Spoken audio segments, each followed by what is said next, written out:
Hey guys, before we jump into this episode, I want to tell you about this killer place I found called Frost and Float. So a while back, I busted up my shoulder. It was hurting so bad. I had all kinds of crazy inflammation. So I look into some cryotherapy, and this thing's pretty legit. I go into Frost and Float, totally takes the inflammation down. It's like some next level icing. It helps so much. I went in for, I think, a total of 3 sessions. I have full mobility back in my shoulder. I'm out surfing again. I'm back to my training. This is pretty rad. I'm so stoked on Frost and Float. If you give them a call, check them out on their website too. It's frostandfloat.com. If you let them know the Lazy Teacher sent you, you purchase a 60-minute float session and they're going to throw in for free a whole body cryo session. That's a $65 value right there. I mean, they're straight hooking you up just for listening to this show. Check them out. It's frostandfloat.com. This place is rad. This is the Lazy Teacher Podcast.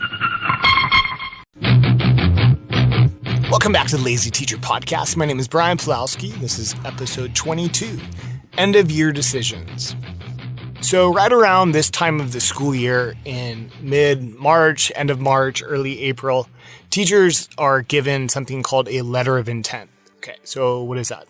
Letter of intent is a letter that basically is that we have intention to come back to whatever school district that we work for. Because essentially you work for a school district and you get placed at a school.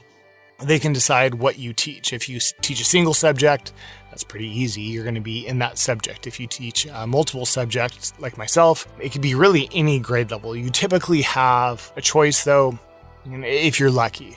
So that's what the letter of intent is. So you fill out this letter of intent saying, I intend to come back to my school district. My hope is to stay at the same school. If it's not to stay at the same school, I would like to transfer. This is a school that I would like to transfer to. And then the third question is, what would you like to teach if you have a multiple subject credential? It's not a guarantee. It's just something that you can maybe hope for. As long as I've been a teacher, the letter of intent typically has 3 choices. So you put your top 3, 1, 2, and 3. Now this is all principal decision. Not all principals have to do this. Again, if you're lucky, they're going to do it for you. So, and I'm kind of at that point in the year where, I'm thinking that I might want to switch grade levels. I did 4th and 5th grade for a long time, over 10 years. And then 3 years ago, I switched to kindergarten. Love kindergarten. It's awesome. But I think I'm ready to change it up again. I haven't been in kinder very long, but I feel like I could be a better teacher at a different grade level. So I'm kind of at that point right now where I'm trying to decide between 2 grade levels. And that's a tricky thing because the 2 grade levels that I can choose from have a lot of good qualities to them. They can have a lot of bad qualities to them. It just depends on how you want to look at it. The 2 grade levels that I have options for, or obviously I could stay in kindergarten if I wanted to. One of the grades is 2nd grade. Okay, a lot of pros and cons to 2nd grade. The other option is 4th grade. I can go right back to where I've been before. I definitely have a home there in 4th grade. I know all the team there. I know all the teams, but I do know the 4th grade team really well, having that I worked with them for a while. It's a tricky decision. I'm not exactly sure what I want to do. Going to 4th grade would mean that it's a testing grade level at the end of the year. All students get tested for a state test.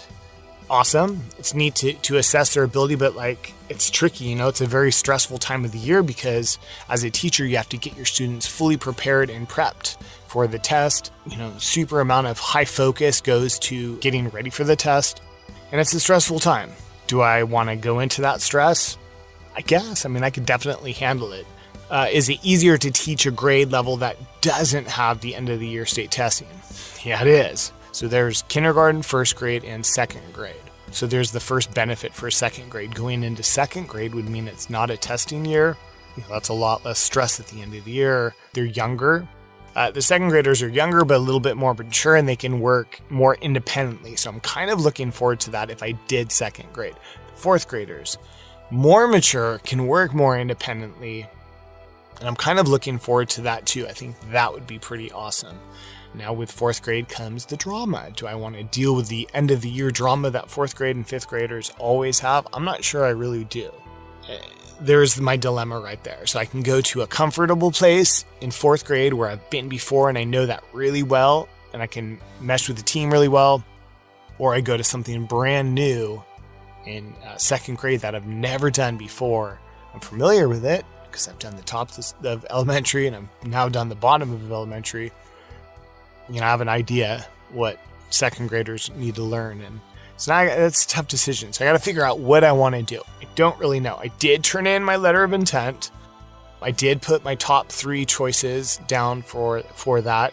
I had some options, and one of them is 4th grade, one of them 2nd grade, and pretty excited about that. That's the letter of intent, and that just basically says where you intend to go. Doesn't mean anything. Doesn't mean you're going to get what you want, not necessarily, and it's really up to the principal's decision. If you're lucky, you even have a great principal like I do that's going to allow you to make options like that and take into consideration what you would feel before they make your best placement. But ultimately, the principal gets to decide, and then above that is the school district. So I'm just thankful that I have a job. Being a teacher is rad. I'm really enjoying it. Am I ready for the end of the year? I am. It's been a tough year.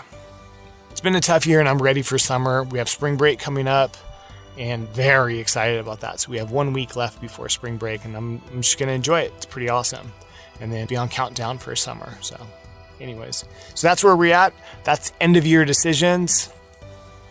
Kind of a quick one for you. I just wanted to get a little bit of personal on this episode and break down how it is as a teacher for the end of the year. You have some decisions you got to make, whether you want to come back or not. I definitely want to come back. Super excited for a new school year. I always get fully refreshed at the end of summer. So I'm excited about that. There it is. End of the year decisions. Thanks for checking into the show today.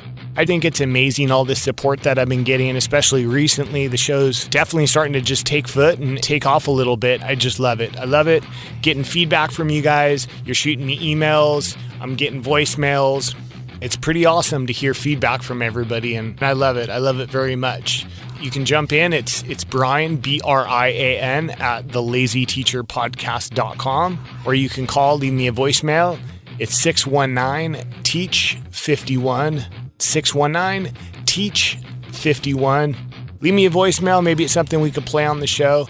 It's just awesome. Love hearing the feedback. It's always good stuff. Help the show grow, and it's just bitching. Appreciate everything you guys got, and I hope you got what you came for. See ya!